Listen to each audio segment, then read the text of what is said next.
Në seancën e kaluar në këtë parlament është konsumuar një vepër penale nga ana e Ministrit Financave. Ministri Financave Aptas ka treguar që ka aksesuar informacione që lidhen me mua, me familjarët e mi, i ka bërë ato publike dhe i ka përdorur për të më shantazhuar publikisht, sepse kërkoja informacione në lidhje me një skandal që ka të bëjë me 120 milion euro të bankers që nuk është vjerë. Nuk kemi këtu, e keni keq kuptuar. Po flasim për procesverbalin. Keni vërejtje për ndonjë gabim gramatikor apo sintaksor në procesverbal, jo fjalime politike, sepse nuk është ky momenti. Pastaj është drejta juaj kur të vi radha, kur të vinë diskutimet.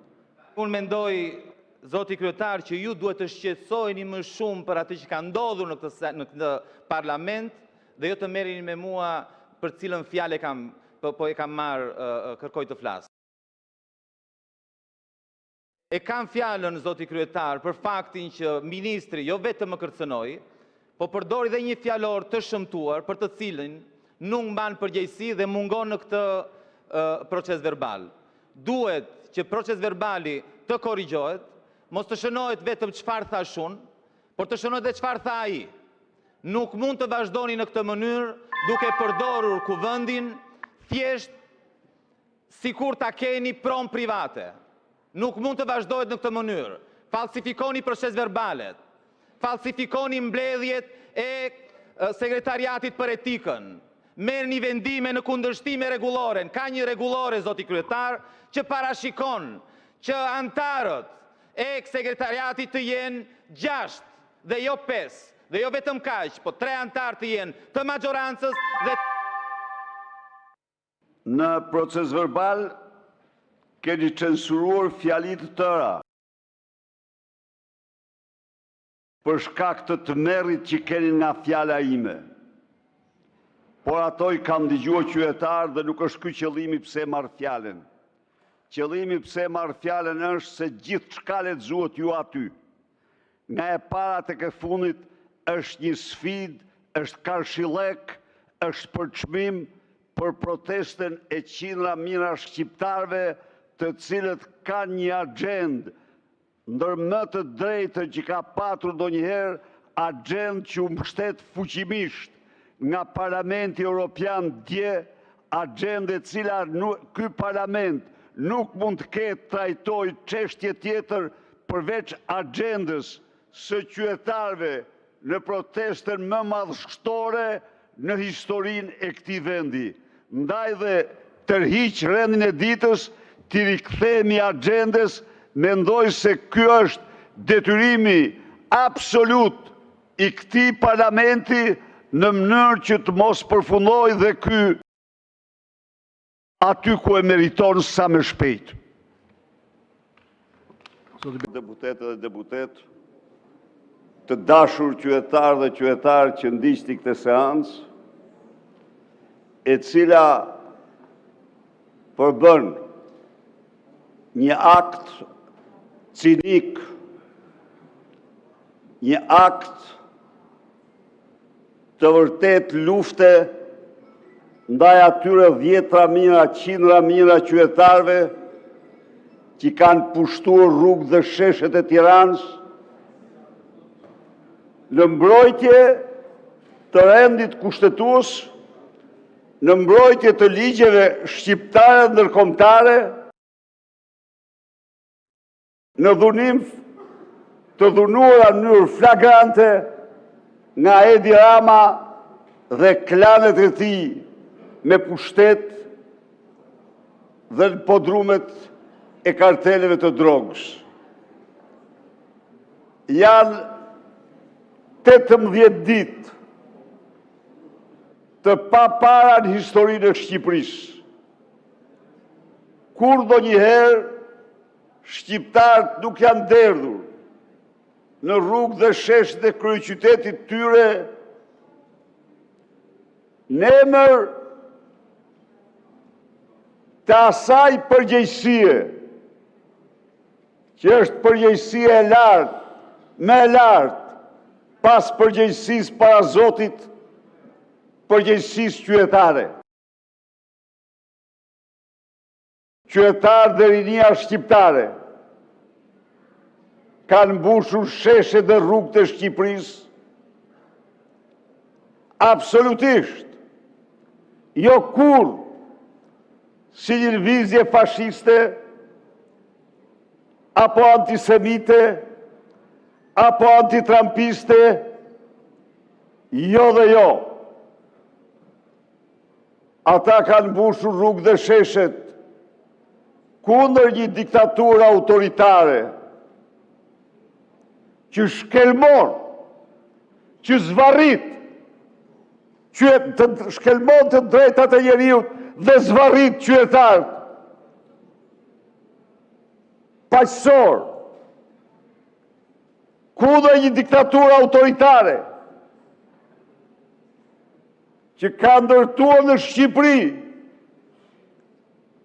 narkoshtetin e vetëm në Europë.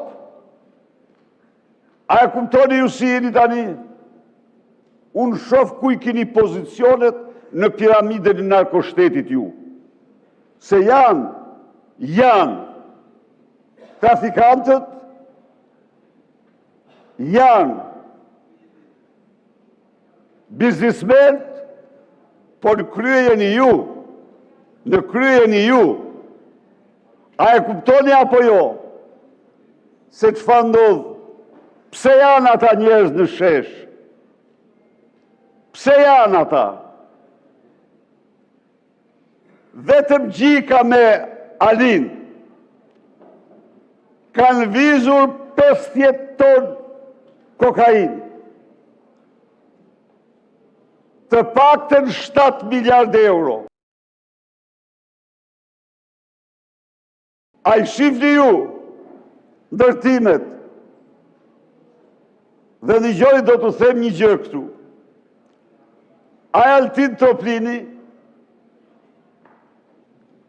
ta dini këte, në dosjen e Sali Berishës, ka krye aktin, njëri për akteve më të ulta që mund të krye një hetus.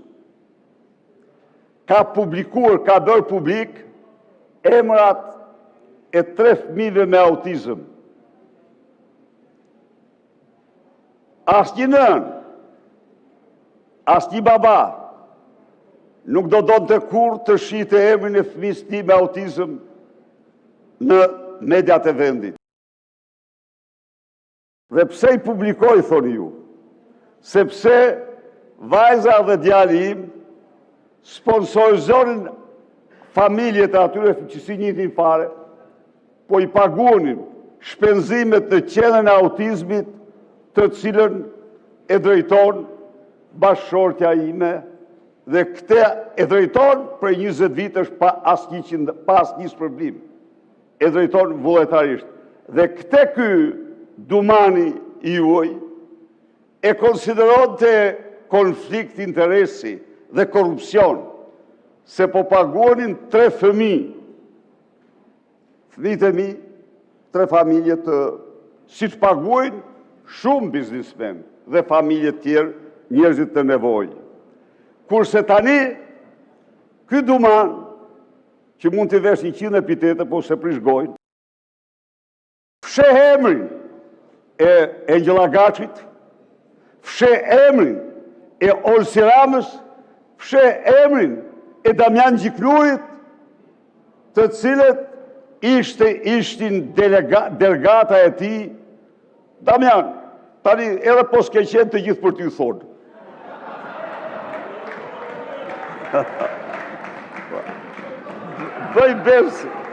Bëj besë sa të duash të nuk ta besojnë. Jo, nuk ta besojnë, Damian, se ka mund fajnë.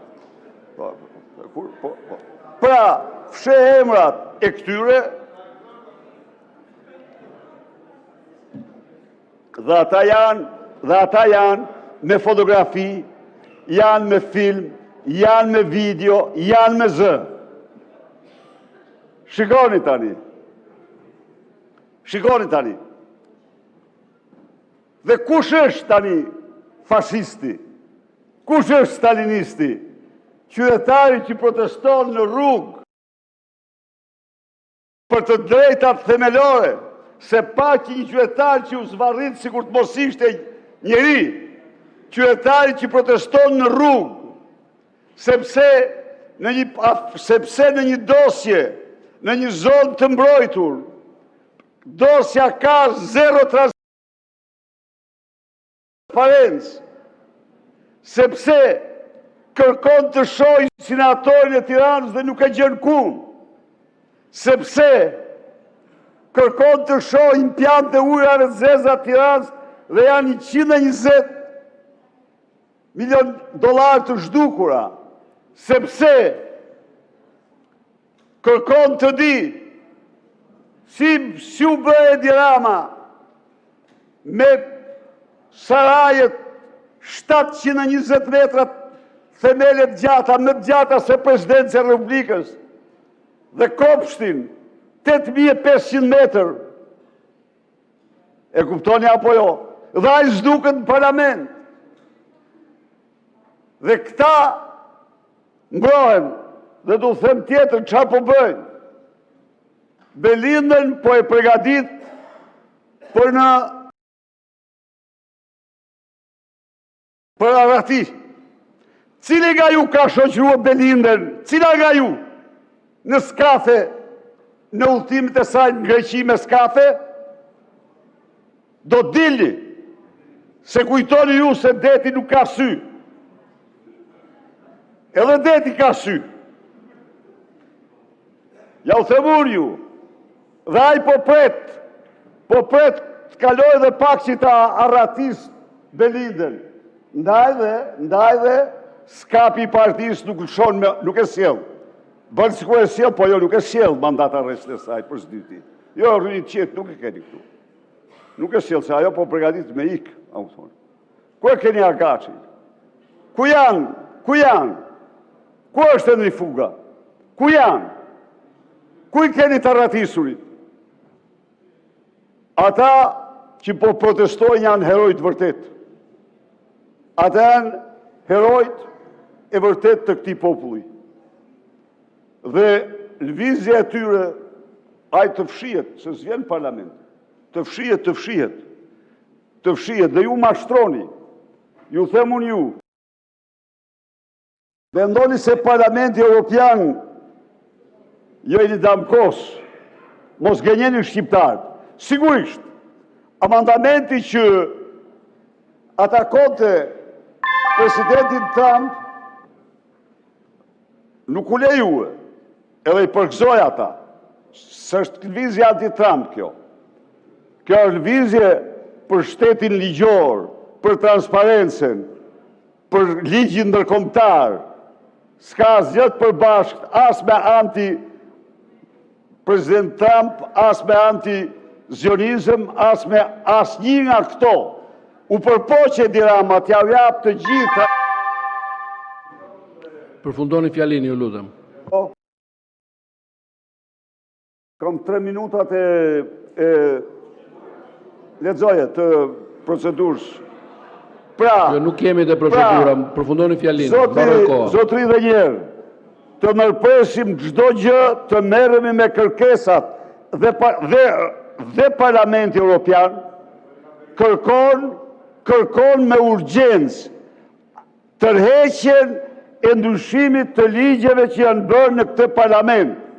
Kërkon moratorium për çdo leje të re dhe për çdo veprim të ri pasë të ndryshohet ligji. Faleminderit. Ka vetëm një emergjencë. Mbaroj koha. Kalojmë në procesin e votimit. Mbaroj koha, ju lutem.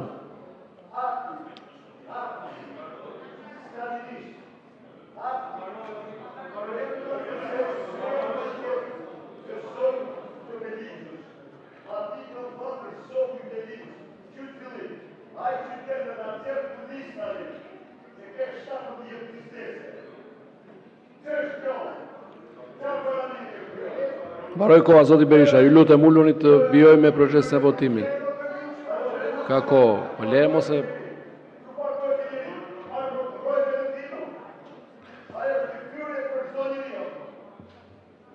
Kalojmë procesin e votimit, zoti Berisha. Votimi i hapur me karton. Hedhim në votim kërkesën për interpelancë. Kush është pro, kundër, abstenim?